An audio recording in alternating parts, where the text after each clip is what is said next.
Dr. Stacy Sims, welcome to Roll with the Punches. Thanks for having me. I am looking forward to chatting and laughing because that's always what Good, we do. great. That it took my two favorite things. To my two. I was about to say one of my three, two of my three, and then I remembered that I'm off the third at the moment. I'm off chocolate. I'm a bit of a chocoholic. We might have to talk about that. Whoa. I know, I know. Yeah, that's Yeah, serious. it's If you were to very say chocolate serious. and coffee, then I'd really wonder. Not off coffee, but what I am, I often have a lot of decaf, but I like that you gave coffee the tick of approval recently, and I turn to you. I turn to you for my ticks of approval. And what's great about how long it's taken me to get this conversation happening with you, not that I've been chasing you around the world, although I did just tell you I'm keeping tabs on where in the world you are. But what's great about this is I've wanted to talk to you for a long time, and I have a feeling I would have reached out quite a while ago. I kind of throw lines out, and then I forget about it, and then I go, "Oh, yeah, Stacey, I wanna talk to her." Fair enough. My personal world has changed a lot, and my internal and physical and all the stuff, so all the questions I already kinda had and wanted to talk about, I feel like they're shifting and they're making this a much more pointed conversation for me right now. So I feel like I and my listeners, who a lot of them seem to be relating and following on with some of the things I talk about that I'm going through lately. I feel like we're all going to get a lot more out of Dr. Stacey today than we might have should I have gotten you any earlier. I'm in. Good times, good Yeah. times. So few things I want to talk about, but number one on off the rank is, and you would just be talking about this left, right, and center, I reckon, and it's intermittent fasting, and it's intermittent fasting for women. And I remember maybe 3 years, 2 to 3 years ago now, when I had my first conversation with Dr. Mindy Pels, and she was the first person who ever spoke about intermittent fasting from a hormonal and cyclical lens for women. And I was blown away, and I really liked that there was somebody looking at women. I was like, there's so few people looking at women in this space. And I always felt great on intermittent fasting. However, when I look at the periods of time when I enforce it and feel great, I look back now and I see these patterns where I get quite I wouldn't say strict, but more, I guess, dedicated to it and adhere to it a lot more when I go into training and fight training. So, Yes. and my body responds amazing. So I go, oh, well, my body loves it. My hunger hormones feel, I'm a hungry little feeder, hence the chocolate issues. Hunger That's hormones right. feel good. Energy feels amazing. Body composition loves it. Obviously, it's a good thing. However, I go into boxing is my sport, so I go into this heavy, intense training, a lot of stress in my world. I start getting sleep problems, everything disintegrates, and within, I would say, 8 to 10 months, when I'm in competition phase, 8 to 10 months, I go into a complete burnout, Yep. tanked, and eventually you have to go, oh, what I'm doing is not working, even though the N equals one experiment I thought was. Yep. So, is there anything you want to say about that before I keep rambling? No, I'm not surprised. Um, because I think the inherent thing about fasting and all the conversations that are out there is that there's this problem where we have clinical research that crosses over to health research that crosses over to fitness research. Mm, No one really asks about those different populations. yeah. So we have this conversation about fasting, and it's okay in certain populations. It's okay in the clinical population. It's okay in the sedentary population. But when you start putting it into the athletic population, it's not okay, especially for women. Mm, Because when we're looking at exercise, exercise in itself is a fasted state because your body is breaking down things. It's releasing cortisol. It's learning how to break down. It's learning how to repair. That's the whole part of the exercise breakdown and recovery process is pretty much fasting mm, because you're going through metabolic considerations. You're using blood glucose. You're getting metabolic flexibility through, just the nature of exercise. So when you're layering fasting onto that, it's too much of a stress. And we Mm. see that for women, we're more susceptible to nutrient stress than men are because our endocrine system relies much more heavily on having adequate nutrition to support it. So when we have these conversations around fasting, we really have to be population specific. So that's where I think all the confusion comes from. And we also have this whole society where food's available all the time, we eat all the time. So people have forgotten what it means to eat and eat well. Mm. Mm. One of the biggest but one of the biggest challenges I knew I was going to have to grapple with in reintroducing, which you'll be proud. It's been, I think, 4 weeks of just, all right, zero fasting. I'm having what you recommended. So proud. Look at me, ticking all the boxes. I have my coffee protein. I put a banana in it, coffee protein, a little smoothie when I wake up in the morning before I do any activity. Uh, One question I have is when we are eating so close to, and generally I'll just go for a short 30-minute run or something, is it crucial to have post-training nutrition? Or is it because I go, well, I feel like there's a smoothie in my stomach.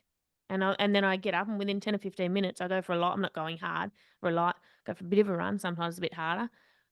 But I feel like there's still stuff breaking down and getting processed in my stomach. I don't feel like I need to be going, "Oh, I better have my post-training nutrition now." Yeah. When we look at it, you have to really depends on how fuel depleting the exercise is, because if you're eating protein and carbohydrate that close to training, right? If we're just strength training, then you have a little bit of a window where you get that post exercise in or post exercise nutrition in. And with a run, if it's really fuel depleting, that window shortens.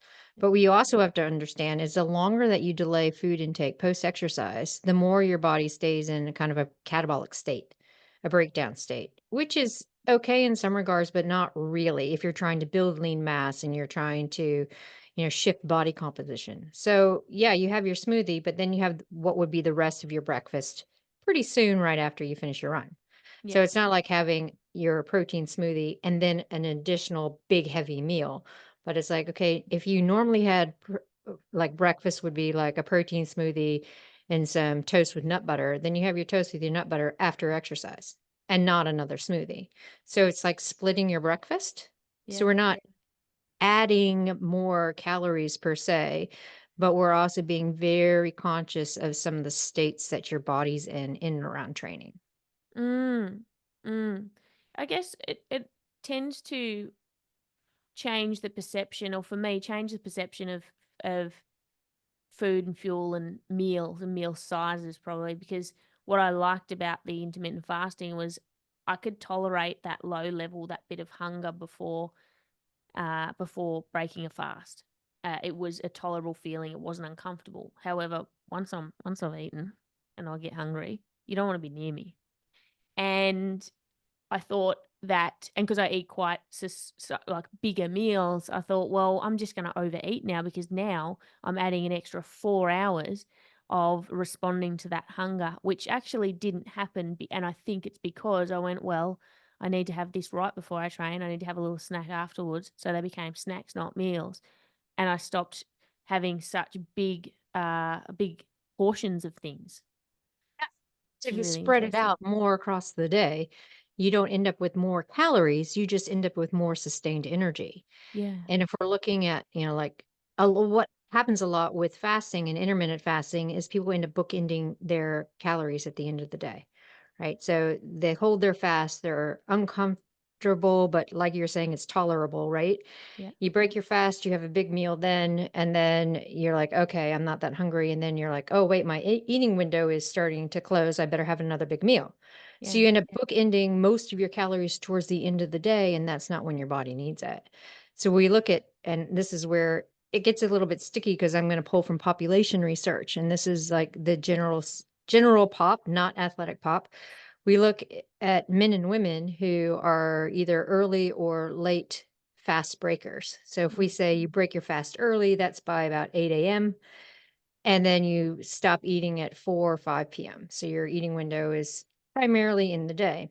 Those individuals, both men and women, have better body composition outcomes. They have better um, blood glucose control. They just end up with all the things that people talk about with fasting being beneficial. They see it late fast breakers, so those that hold their fast till noon or after, and then their eating window closes at 7, they don't have any change. They still have all the obesogenic outcomes, and they have, less blood sugar control, more insulin resistance, just a lot of issues that happen because it's fighting circadian rhythm. So we look Mm. at the high touch. It's like, yeah, if we talk about circadian rhythm, not only is it a total body rhythm, but all the cells have its own rhythm. And when we think about what that means is we have our cortisol pulse, we have our testosterone pulse, we have our luteinizing hormone pulse, estrogen, and progesterone to some extent before ovulation, definitely after ovulation. And all of that relies on a rhythm and a timing of the body.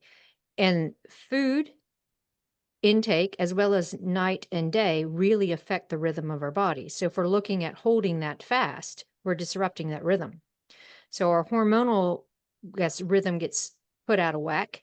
And then as women, if we don't have enough nutrition coming in, that kind of push out of whack is telling the hypothalamus we can't support a menstrual cycle or endocrine function because we can't even support this body that's trying to live. Mm. For the benefit of my listeners, so most of my listeners, I have probably a 70, at least a 70% swing towards female audience. So that's great for Hmm. this conversation. They are interested in kind of optimizing themselves and their lives, both their minds and their bodies, and how they cope.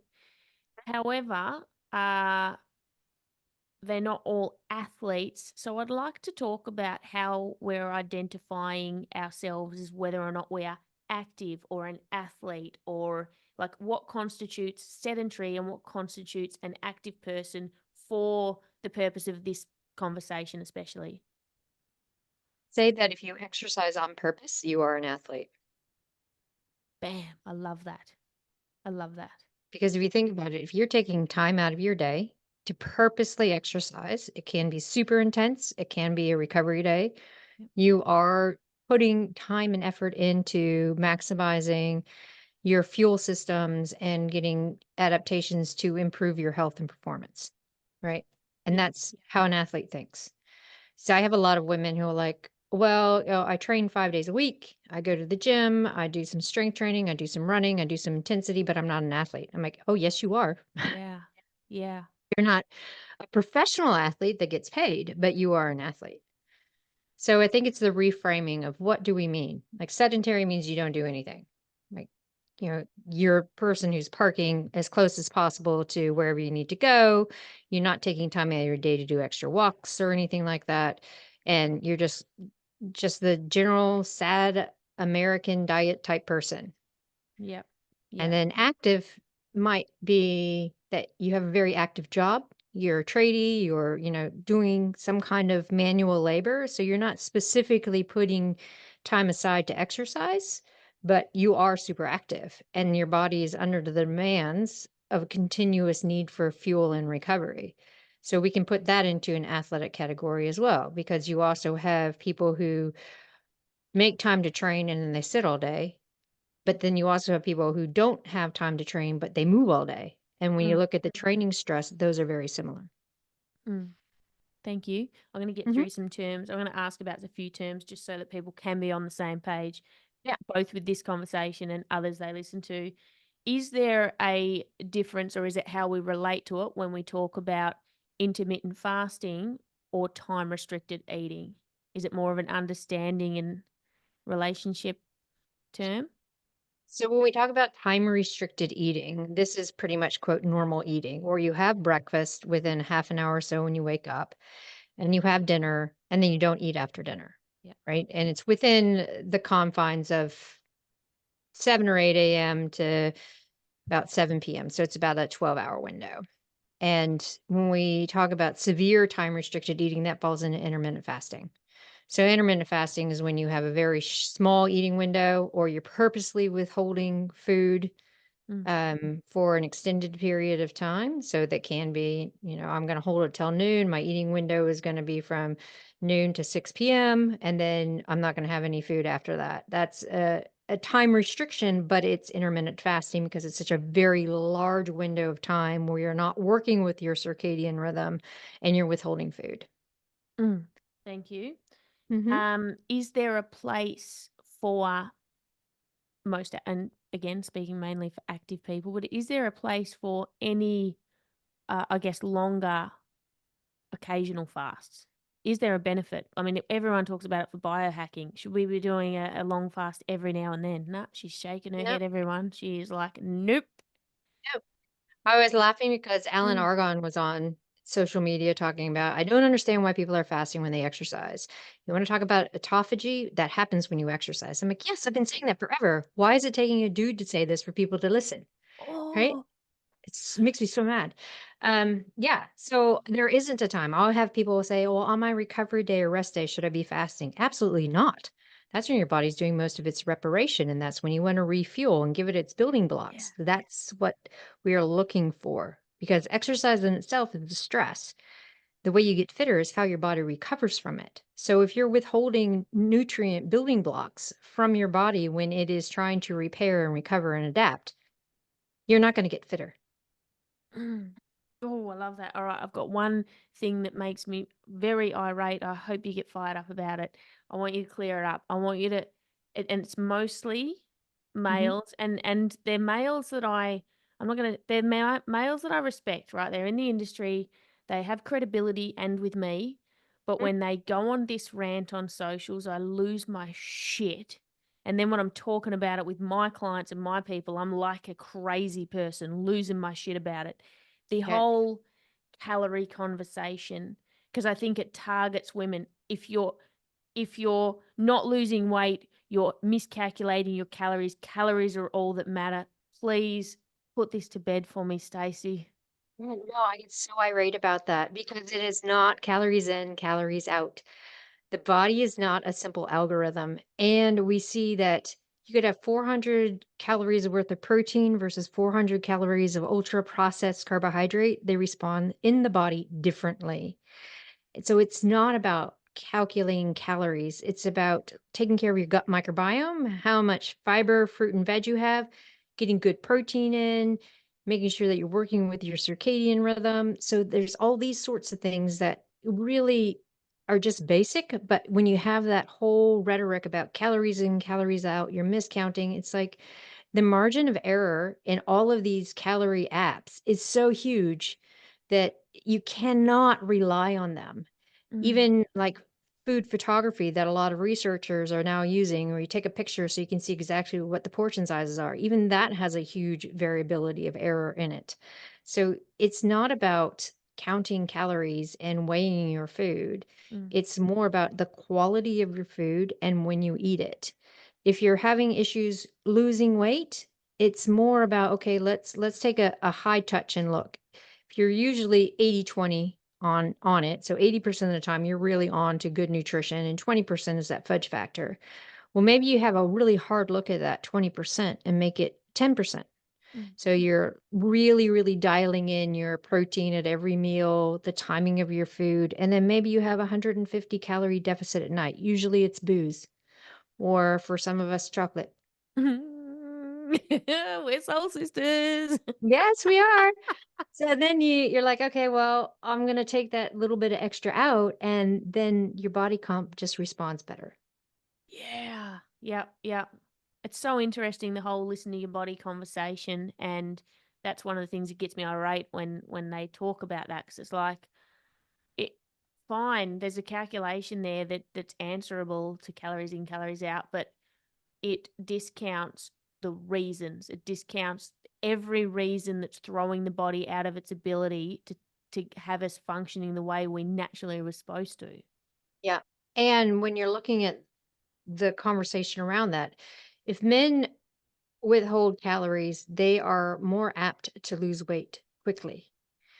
When women withhold calories, it is more likely that they will put on body fat, especially around the middle.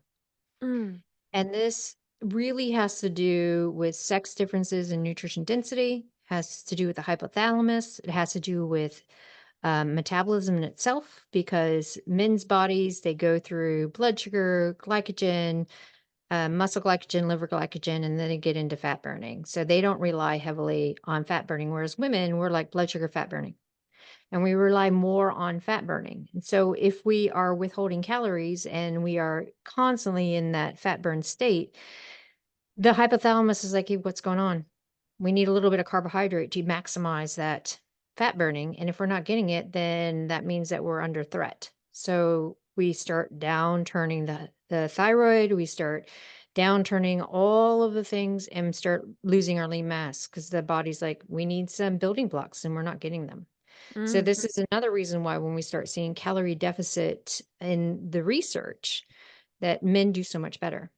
And their mm, nutrient sensitivity, we kind of look at it as a calorie or calories per fat-free mass. So women, we start to see a lot of dysfunction and metabolic changes when we drop below 30 calories per kilogram of fat-free mass.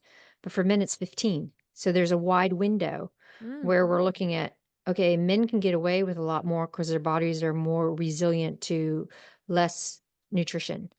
But women, by the nature of being women and having to be able to sustain a menstrual cycle and grow a baby, the hypothalamus is like, yeah, wait a second, we have to have extra to be able to have reserves in case something happens.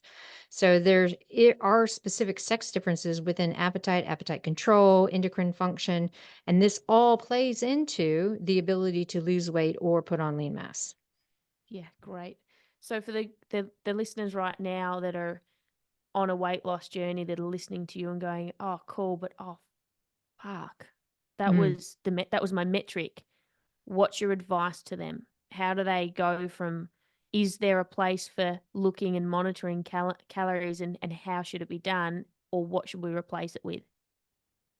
I really like to highlight the study that my colleague Bill Campbell has talked about because it's really compelling, where they're looking at normal weight obese women, and this means that they're skinny fat and they're sedentary, no exercise at all. And over the course of 12 weeks, they took half the group and upped their protein to 1.6 grams per kilo. And the other group was still on their standard zero point 0.6, which is what the average was at the beginning of the study. At the end of 12 weeks with no exercise whatsoever, the people who had the higher protein content completely recomped their body and lost some body fat, of course, and lost a little bit of weight. The people that didn't change, there was no change. So if we're looking at how do we actually recomp body and not get in too much of a calorie deficit, we have to put the emphasis on protein. Protein is such an essential nutrient that hasn't been out in the conversation until recently. And now we start talking about how much people need, and people freak out. And I'd like to remind women and men that the recommended daily intake or the RDI, RDA, wherever you are, of the zero point 0.6 to zero point 0.8 grams per kilo is based on the minimum amount that you need to take in not to be malnourished when you are sedentary. So if we think about that, if you are sitting on the couch all day watching Netflix, then yeah, that lower intake of protein, which they say is about 50 grams for women, is going to make sure that you don't get into a malnourished state. But when we're talking about people who are active and trying to build lean mass and trying to maximize their performance being daily life as well as athletic performance, that is way too low. It's half of what someone should be intaking. So when we start looking at the research in active women, that 1.6 grams per kilo is a baseline metric. For men, we're looking between 1.8 and 2.2, a little bit higher when we start doing really heavy resistance training. And then we look in women who are getting older, we need that 2 to 2.3 grams per kilo. So the whole protein conversation needs to be highlighted because we need more, especially if you're trying to lose weight. Your body will not recomp and will not allow you to lose weight as a woman if you do not have the building blocks there to support lean mass. So for everyone listening who's like, oh, what do? I want to lose weight. You have to put an emphasis on protein. And it doesn't matter if it's animal or plant, better to have a combination because you want to have fiber for your gut microbiome. You want to think about having protein at every meal. And so if you're calculating, if you're a 60-kilo person, that's what, 120 grams, which really isn't that much when you think about it. Mm. when you're thinking about how you can combine so many different things to get 120 grams of protein in a day. And that doesn't necessarily mean using protein powders. You can look at sprouted grains, edamame, green peas, chicken, fish, eggs, dairy. All of that can contribute to 120 grams in a day. Mm. Keto. Everyone's going, "Oh, well, I'll just go keto then." Talk about Oh, that. please don't. So when we talk about keto, right, that again started from a clinical population Yeah. for individuals who had to lose weight rapidly for surgery or blood sugar control. The thing about keto is it really disrupts the gut microbiome. And I'll keep bringing it back to the gut. Because if we think about all the gut bugs that are in our intestines, they have an essential function. When we talk about vitamin production, BDNF, which is brain neurotrophic peptide, that's important for the volume of the brain, as well as immune function, heart function, all of these things that we think about that require us to be healthy really stem from the gut microbiome. As women get older, their diversity decreases because we start having changes in our sex hormones. Mm. For men, the diversity can change rather rapidly if they've had times of illness or times of really slight amount of variety of food. And they'll feel it. They'll start feeling like, oh gosh, I can't train as hard. Their testosterone drops. So, maintaining really good gut integrity is so important. If you're thinking about the ketogenic diet, where's the fiber? There Yeah. isn't. Yeah. There is no fiber in a ketogenic diet. So, by the nature of that, you are really significantly decreasing the diversity of your gut microbiome. And then you start seeing a significant amount of issues from C. difficile infections that are really, really difficult to get rid of to interruption of immune system to metabolic dysfunction, issues with cognition, issues with parasympathetic drive because of all these things that require a good diversity of gut microbiome. Yeah. How long does it tend to take for long-term issues to kick in from that on that shift, and how long does it then take to rectify? So the people right now that are like, "Oh, I've been going keto for 2 years, fuck." Yeah, I know. So that's the thing, right? So when I hear that and people are like, I'm doing great on keto, I'm always like, what were you doing before you went keto? Like, what was your diet before? Was it Yeah. all ultra processed and timing was all a miss Yeah. and askew? Well, Yeah. yeah, any kind of diet's going to be better than that.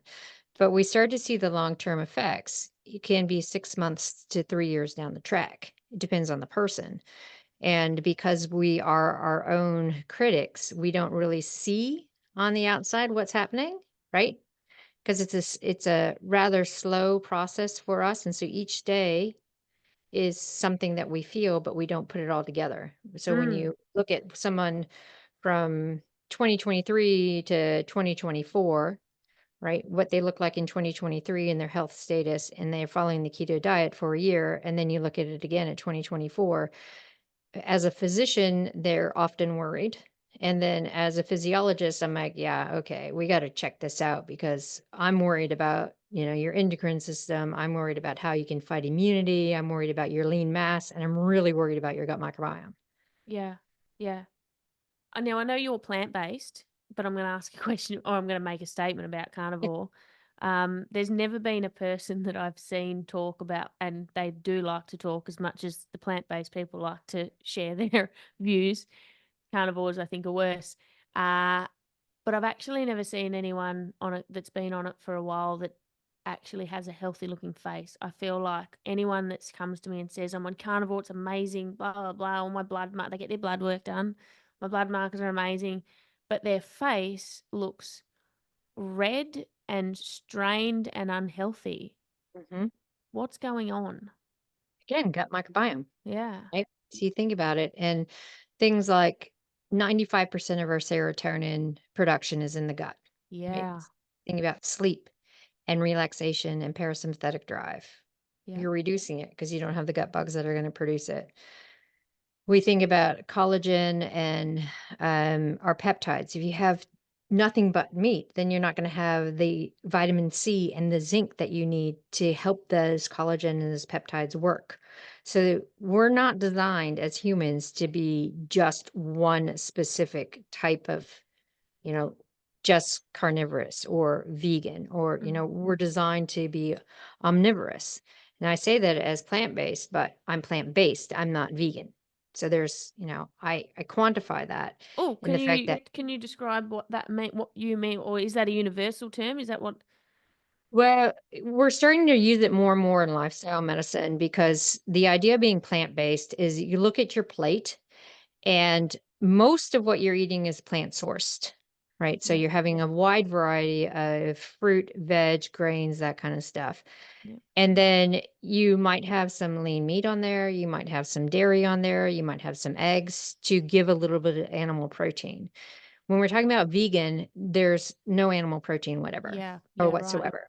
Mm, And when you start looking at the current vegan diet today, there's so many of the meat substitutes that are there, like Impossible Burger, and they're all ultra processed. So mm. you can have someone who's vegan in today's society, but unhealthy, Oh, yeah. because they're using a lot of the ultra processed stuff. You Yeah, can have someone who is omnivorous, so they're eating a wide variety of stuff, and they're starting to go, well, I'm going to be plant based, but still have animal protein. And their health profile is much better than someone who's vegan, because they're sourcing real food and none of the ultra processed stuff. So it's really interesting in the terminology and the way things are shifting in today's society. So yeah, I want people to, I've been this way since I was 14, because of a pig slaughterhouse field Mm. trip we had in high school, Mm. right? And as I go through my life, I'm like, well, I wish I had been able to put more animal protein in, but I just can't do it. So Mm. now that we're looking at being plant-based, I'm like, okay, well, I can start maybe putting some egg whites in there. I don't like egg yolks because it's just the texture. I can do a little bit of dairy, but I'm very, very conscious of what it is because of maybe where it comes from or how it makes me feel. So I'm trying to expand the horizons a bit, Yeah. just because of the research coming out about being plant-based rather than just being vegan. Thanks for that, because I just thought it was a fancy new term because vegans cop too much shit. Yeah, I was like, "Oh, we call us plant-based now because it sounds cooler. yeah, We can leave the stigma behind." That's yeah. really cool. I'm interested in talking a bit about low energy availability, and when I heard you speak about it, on and maybe it was another show or one of your reels or something, this hit me because in 2000 and I started boxing in 2012, corporate boxing challenge. And in 2000, I had 4 or 5, I think 4 fights. Then in 2014, I was training for my first amateur proper fight, not a corporate challenge. Absolutely obsessed with boxing, loved it to bits, and was always lean. I was skinny fat, and then I got into boxing, and then I cleaned up all my nutrition and everything. Didn't have any proper coaching or advice around that, but did it. And my first fight, I had to keep postponing for about 3 months. I had this injury, this pain, and I end up having the fight. And then after the fight, I found out that I had stress fractures in my transverse process. So I had 2 stress Ouch. fractures. Yeah. And on top of that, 2 weeks before the fight, when I did my fight bloods to get the tick of approval, I go in to get the results, and the doc was like, "You got no iron." I go, "Oh, didn't you test my iron?" He goes, "No, you've got no iron. And the 2 things you said is when you've got a low energy or availability, the key markers are low iron Yep, and stress fractures." And I'd had a stress fracture in my hand, and I went, "I've been riding this bus for a decade, doc. yep, Shit." yep. And it happens. We've done, just general recreational athletes, female athletes. So checking women who go to the gym a few times a week or are just getting into things like obstacle course racing or Spartan, that kind of stuff. So they're dedicated to their new sport. So they're Mm. very committed. And 55% of them are in low energy availability or subclinical energy availability. And it part of it is the time pressures we're under, where we're like, okay, I want to go to the gym, I want to do this, and then I got to get to work, and I got all these things going. Mm. So there's a misstep in the timing and the fueling. The other is when we start something that's more intense, our appetite gets muted. So we think we're eating enough, but we're not. And then also the skipping the meals because of the social constructs around, I'm in a new sport. This is what I need to look like. These are the things I've been told I need to do. So a little bit of the fasting part comes into play. But overall, we look and see that there's so many women who are active that are in low energy availability. And we're also starting to see the same stats in men. So when we Mm. talk about low energy availability, people don't realize how much they need to eat, right? So you're like, I have some people say, "Oh, on my recovery day, I'm eating 1,200 calories a day." I'm like, "What? That's not even enough to like get out of Yeah. bed." Yeah. And they're like, "But I try to maintain my calorie intake between 16 and 1,800. That seems like a lot." I'm like, "No, that's like, yeah, if you are just existing, sure. But if you're trying to train and build and get fitter, you really have to look at what that means to your body." So baseline intake for a lot of women who are in their 30s and they have a pretty good measure of lean mass, they're sitting around 1,500 calories as their resting metabolic rate, Yeah. right? So you're like, okay, what does that mean? That means just waking up in the morning, you need 1,500 calories to stay healthy. And Mm. as soon as you get up and start moving around without any kind of training, you're looking at least another 500 or 600 calories just to get through your day. And that's not with training, that's with a sedentary work position. As soon as you start adding walking to work or you have a physical job and or training, you're looking at another 500 to 600 calories. So now you're up to around 2,800. And Yeah. that's just a standard day. And when people think that, they're like, whoa, that's a lot of food. I'm going to gain weight. And it's like, actually, no, you eat more, your body comp changes rapidly in a Yes. positive manner, not in a negative. Yeah. And when they get that and you slowly start increasing calories in and around training specifically, because that's how we can really maximize calorie intake and have a really positive effect on our body composition. They're like, I can't believe that I was eating 1,800 calories and look this way. And now I'm eating 2,800 calories and I'm leaner and stronger and fitter on 1,000 calories more a day. Mm. Mm. I remember having 10 months to rehab an injury, and in those first few weeks eating like a trooper. And I mean, I must have back then just been so oblivious to calories, and I thought I never felt restrictive. I Mhm, thought I ate a lot. I definitely eat a lot more now and a lot more nutritionally dense food.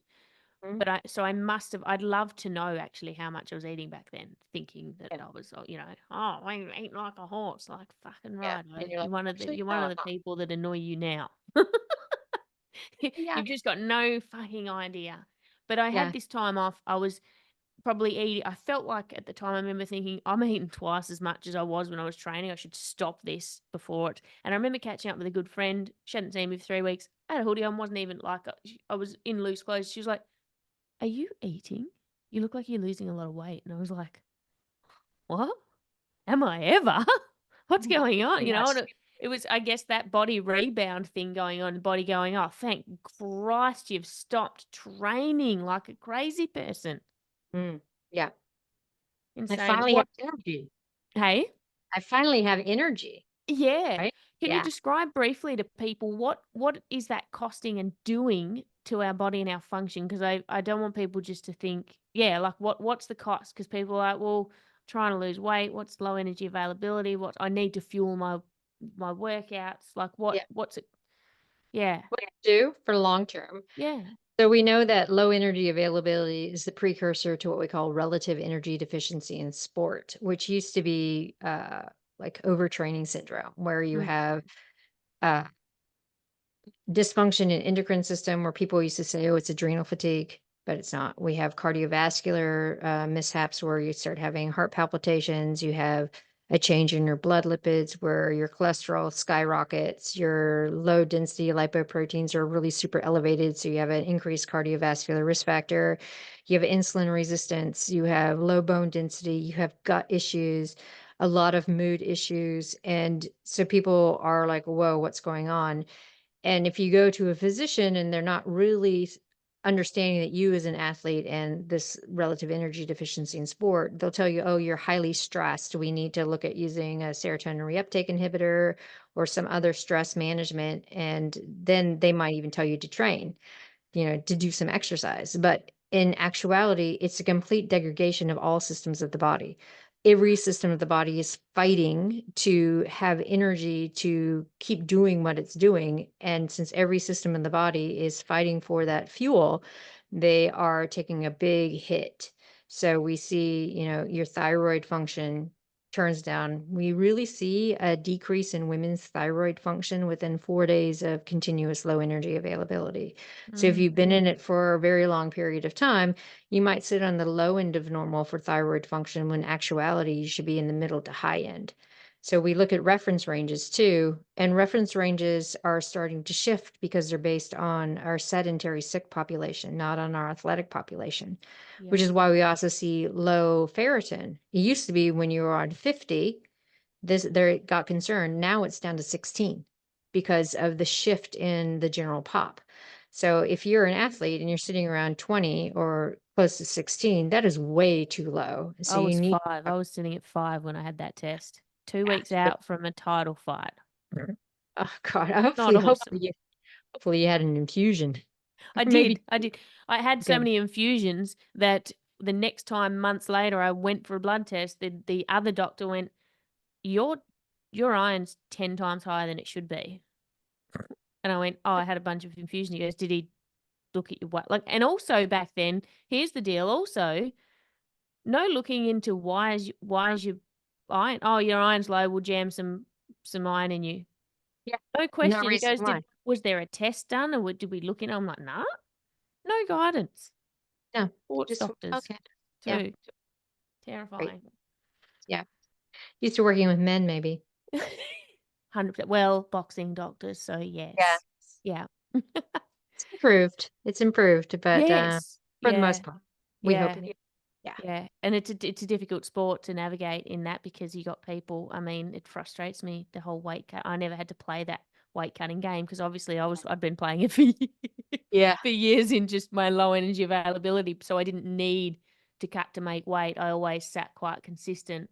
But that yeah, frustrates me about what it does to young girls' bodies when they're getting into it. It's a beautiful sport. yeah, It's got some incredible uh, pros to it in so many ways, but yeah, it's got yeah. some. I work with some of the Olympic weightlifters who have to hit weight categories as well. And we Mm. did a bit of a trial in the off season where we saw that their lifts weren't improving. And I was like, I'm pretty sure they're all in low energy availability because they're trying to stay within a weight category. So working with their coach is like, I really would preface you to push for them to take that concern of weight category off and let them eat appropriately to appetite and training loads. And he's like, I don't know about that. That seems a bit. And I was like, let's just try it for 3 months. The off season, there's nothing coming up. It's just, we're trying to get strong. So for 3 months, they didn't pay attention to weight category or what they needed to do with regards to making weight. They ate and fueled appropriately. They got out of a low energy availability, and all of them dropped weight and improved their lifts. Oh, Yeah. how so? With it, we're looking at about a 3-month window for people to rectify that. Yeah. That's Yeah. interesting. I am wondering right now when I look at my last 12 months, which have been turbulent. I've looked at perimenopause. My whole energetic world and emotional world has just been a chaos. Yep. Yeah, big time. But I Yeah. look at a year ago, I was training for an adventure TV show audition. I went into crazy, awesome training, strong, awesome stuff. That show didn't end up going ahead. So I went back to my coach and went, let's fight. I went into fight training, very intense, very quickly, very a lot. And then by 6 months later, and again, I was fasting, I was drinking lots of coffee, I was doing all the things. I'm also like running a business at the same time now. And then 6 months later, the turbulence fatigue starts, and I'm like, what is going on? And I feel like I'm just starting to claw my way out of that. Thanks to a lot of your content, to be honest. Good. It's really hard because you get into that point of complete breakdown and you're Yeah. like, I'm so tired and I'm so wired. What is going on? Like, how do I get out of this? Yeah. Yeah. Yeah. And a lot of people relate. I was like, is it perimenopause? Is it 41 years of just fucking doing too much and it caught up with me? Is it some of the emotional therapy, trauma stuff that I've worked on over this time that's coming up in different ways? Is it like, have I been sick and my immune system's screwed up? Is it something else completely? Like, there's all Yeah, of these questions, and you could, depending on who you speak to, you could get a yes to any of them. all of them. Yeah. Oh, So I try to get people to understand that it's all about stress resilience. So it doesn't matter what the stressor is. It could be perimenopause, it could be emotional stress, it could be work stress, whatever it is. There's only so much that your body can take.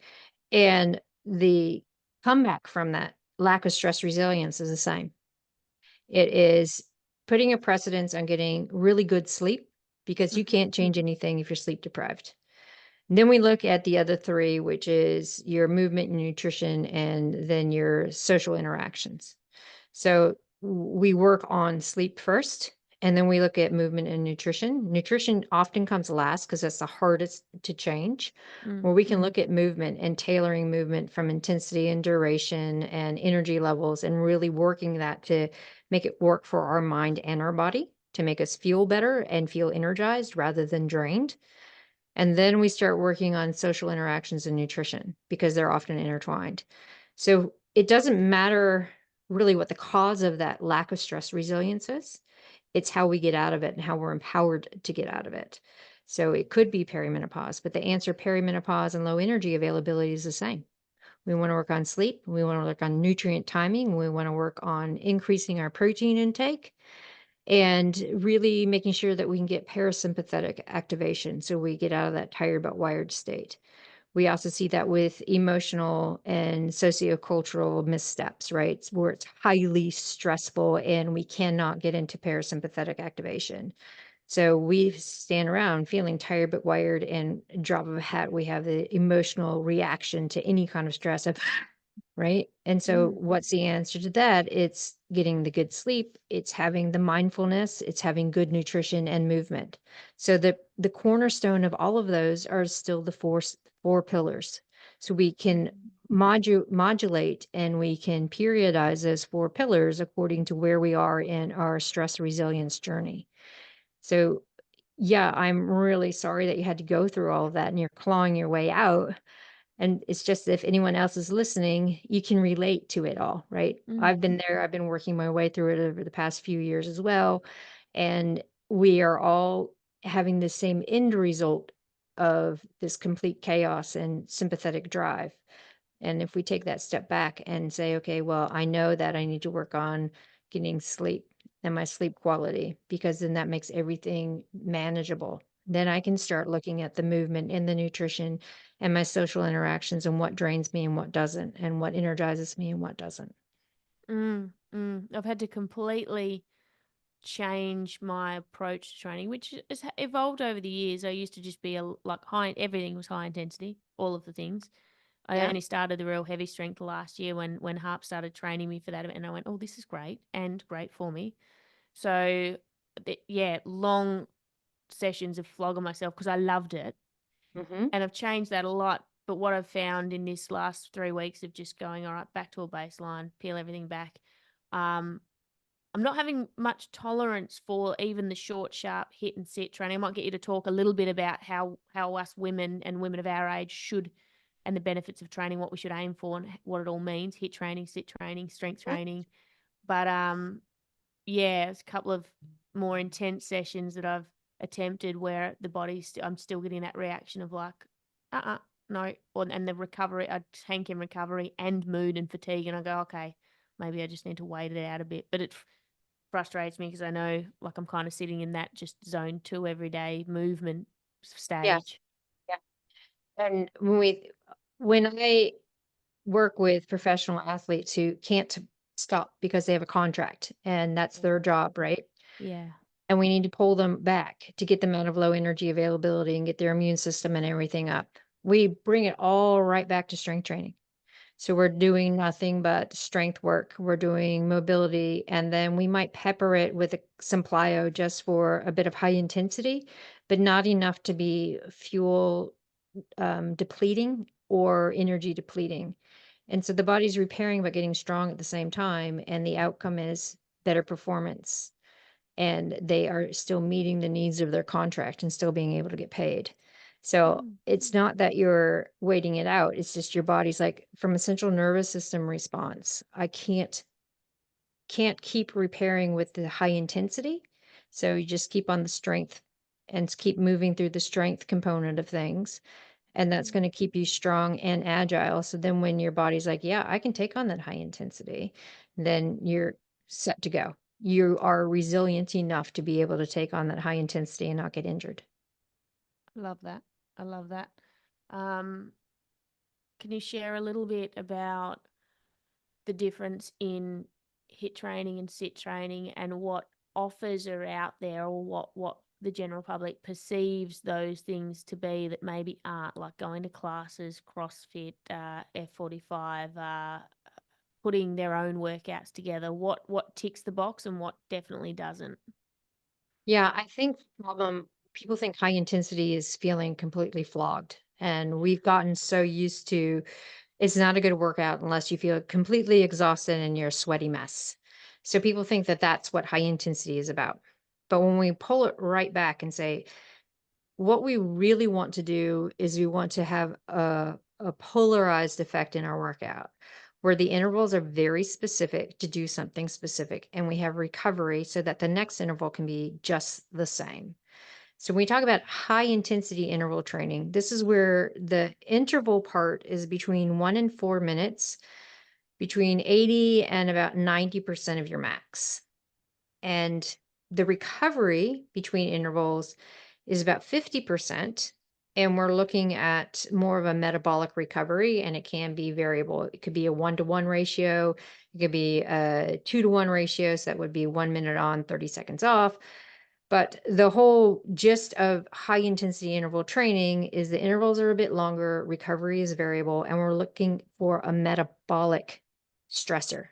So this is where we start to get more of the availability to change our muscles to be able to use more carbohydrate. So we're working on the insulin resistance component. We're changing our body's ability to sense what nutrition is there and what we need. So it's all about metabolic Mm, aspects. yeah. When we talk about sprint interval training, this is 30 seconds or less, full intensity, 110% of max. You're going full gas for as hard as you can for 30 seconds or less. I really like the assault bike challenge where Mm. you have three people, Said no one ever. one person's on the assault bike and you have two friends. And the two friends are telling you, "Go, go, go, go, go, go, go, go, go," as hard as you can for 30 seconds. You Mm, see what your meters are. And so all of you do that, right? So each one of you has 30 seconds to go as hard as you can. yeah. And each person has about 2 to 3 minutes recovery while the other person's going. So the recovery is there because you have those people. Yeah. And then the next time you go, you have to try to beat those meters. Ooh. So this is how you push yourself. And most people are Yes. like, oh, I can do 4 or 5 of those, no worries. They get to two and they're like, I'm out. And that's what sprint interval training is. It is Yeah. so hard that you think you might be able to do 3 or 4, but in actuality, after two, you're like, I can't match that. You Yeah. might be able to do three as you get fitter, but sprint interval training is all about the maximal effort that you can possibly do. And it's a central nervous system and a little bit of metabolic recovery. That's why the recovery time period is so long. It's kind of like being in the weight room when you're doing 5 sets of 5 on 3 minutes, where you do 5 sets of heavy weight and it might take you a minute and you're recovering for 2 full minutes. Mm, And it's the mm, same concept with sprint interval training where it's 30 seconds or less, and it might take 2.5 or so minutes to recover enough to be able to match that intensity or beat it. So that's a central nervous system response. And we're causing an epigenetic change with that sprint interval to increase the conversation between our skeletal muscle and our fat cells to say, hey, you know what? We don't need to have the serial fat or additional body fat. We need to have more availability of lean mass because if we encounter that stress again, we need more lean mass to be able to push that hard. So they're ooh. slightly two different things, but they're very effective in body comp and metabolic changes. But we also see in the research that those types of training methodologies are really, really effective in cardiovascular health and brain health.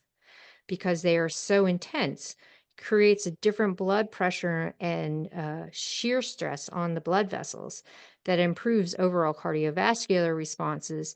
And then, of course, the brain has better blood flow and it also gets better nutrition because we're getting some lactate. And lactate is really important for brain health and brain metabolism. Mm. You kind of need your mates there, don't you? Because, like, when I'm in inverted commas lazy, Hmm. I'll do a 10K run, not a 5, because I can feel as taxed at the end, but I don't have to go through that uncomfortable exertion that starts. Like, you know how you go hard and then you hit the wall and then you get the second wind? Yeah, I fucking hate that in a short run. I know.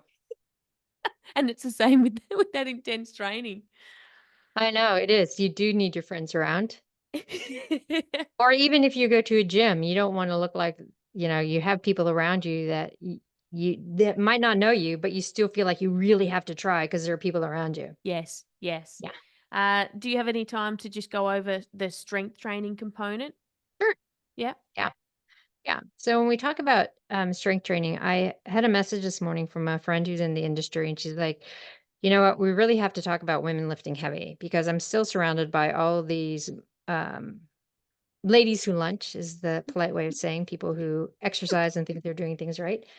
Who think that 5 pounds is heavy and they're afraid to lift weights. I was like, Yeah. 40 years old and above, we still have this mindset that cardio is king. So when we talk about lifting heavy, we have to find a way to redefine it. I like to talk about reps in reserve, but that still might be a bit too technical for a lot of people who aren't within the weight training world. Mm. Talk about lifting heavy.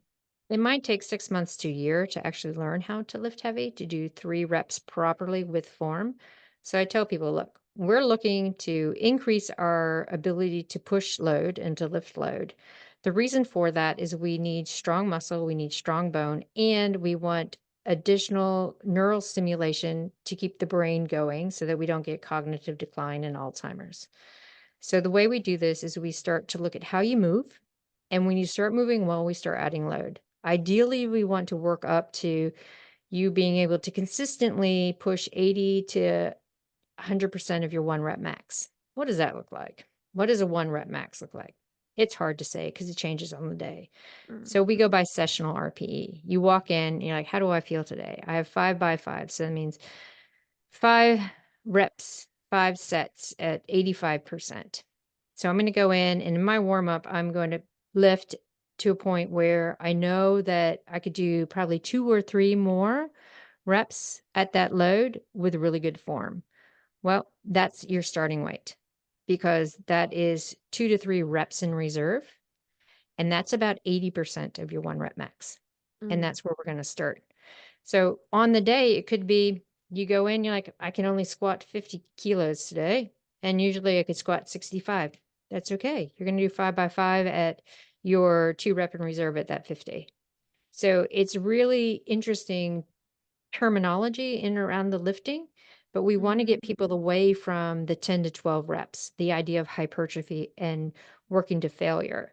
You can do that when you're in your 20s, but when you start to get older and you're in your 40s onwards, you really, as a woman, have to think about power based training because we need a central nervous system response in order to garner lean mass development and maintain our speed and our power Mm. because estrogen is really tightly tied to that. So when we have adequate estrogen, we can get away with a lot more.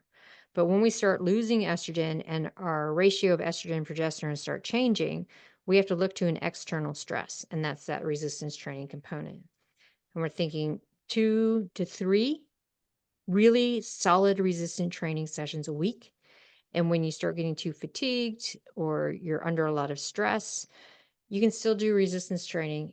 It's not as sympathetically stressful as something like high intensity work. So Mm. keep strength training the backbone of everything that you do, and you can vary it by playing around with things like cluster set and French contrast training and different periodization models. Whatever it is, you can talk to a coach, you can read up about it, but you can always manipulate the resistance training to keep building strength and power. And that's what we want so that what we're doing now, we can do when we're 60, 70, 80, 90 onwards. Yes. Yes. All right. Last question. I promise. Any sups we should all be definitely taking, any sups we think we should, but we just should throw them away. There are 3, maybe 4, that I say that every woman should take, and men should consider too. The 4th is really your protein powder supplementation, which is par for the core, right? Most people are looking for a protein powder. So for people who can do dairy, you want to look for a really high quality whey protein isolate. For those who are like, I can't do whey protein, then we can look for a pea protein isolate. They are almost the same with leucine content.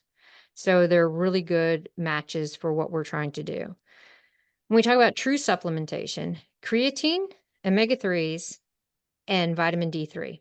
Those are our top 3, especially for women as we start to get into perimenopause and postmenopause. For men, they're also very beneficial. Creatine for brain health, as well as muscle performance. We see that because women have around 70 to 80% of the stores that men, that they really do benefit from just 3 grams a day. We don't have to go through the loading protocols. Just maintaining 3 grams of creatine monohydrate a day is perfect. It really does improve all functions of the body, especially brain health, which is important. Yeah. We think about omega-3 fatty acids because as estrogen drops, we have more oxidative and inflammatory responses, and omega-3s counter that on a cellular level. So it's very, very beneficial for maintaining cellular integrity and reducing oxidative and inflammatory responses. And then vitamin D3, for those of us who live very far down in the southern hemisphere, away from the sun, and even those who live close to the equator, we are using sunscreen, we're using clothing, we're using hats. And then in the winter, we just don't get enough. And vitamin D3 is important for iron absorption, iron function, muscle development, nerve function, gut health, gut microbiome, so many different things that I can't even list them all because new research comes out all the time about D3. So those would be the top supplements that I would say put in, keep them in. Love it. I've ticked the boxes. I've ticked the Yeah. boxes. The only reason I take the vitamin D3 is I got a sample pack of athletic greens a year ago, and you get a bottle of that, and it like lasts a year. And I didn't take it for a while, and I was like, I may as well take that. So I'm taking them all now, all 4. Is there Yes. anything that most people think is they should be taking or would be taking that you're like, chuck it out, stop it, that'd be silly? Probably a multivitamin, Yeah.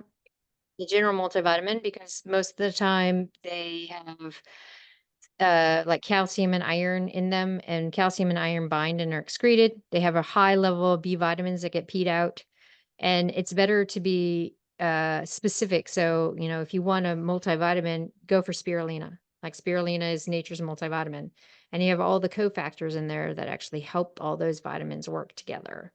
And then get tested. If you're worried about something, then get tested and then supplement according to what your body needs. We talk about performance-based supplements like beta alanine, nitrates, those kinds of things. There's no real efficacy for women because all of the studies have been done on men. When we Hmm. look at things like nitrates, it's actually detrimental to women who are pre and perimenopausal. Postmenopausal women, it's great because it does help with vasodilation and all of our thermoregulatory responses. But because estrogen is so tightly tied to endothelial function, and so are nitrates, when you're introducing nitrates, there's a dysfunction. So it actually reduces VO2 max and changes your body's ability to be tolerant to changes in blood pressure. Wow. What do you have available for people? What can you share? You've got a great book. I've got it on Audible. You've got a couple of books. I've got your first one for a start. It's very extensive, so I will get to the next one, which is probably more relevant to me now. But can people? Do you have courses, trainings? What else can people access that you do? Yeah, so like social media, we try to put out as much information as we possibly can, being unbiased and like I don't have an agenda other than I want people to be educated. So that's what the social media is about. And then our website, which is just drstacysims.com, has a list of our courses. It has links to our books. You can sign up for the newsletter and get free information on our blogs that way. Yeah, so anything and everything that I'm doing is really listed on the website, and the accessibility of getting information is there too. Amazing. Thank you so much for today. I feel far more at ease about everything I'm doing now. Oh, great. You're doing the right things because you look pretty good to me. Thank you. Thank you. Well, I'm riding the wave. I'm on a good high at the moment. Hopefully I'll stay. Hopefully it's the up and Excellent. up. Yeah, excellent, excellent. Everyone, I'll have links in the show notes. Definitely go give Stacey a follow because I consume a lot of your social media content and it is really, actually, really, really valuable. So thank you. Thank you for the conversation. Thanks for having me. It's been fun. And we did laugh. It was great. Thank you.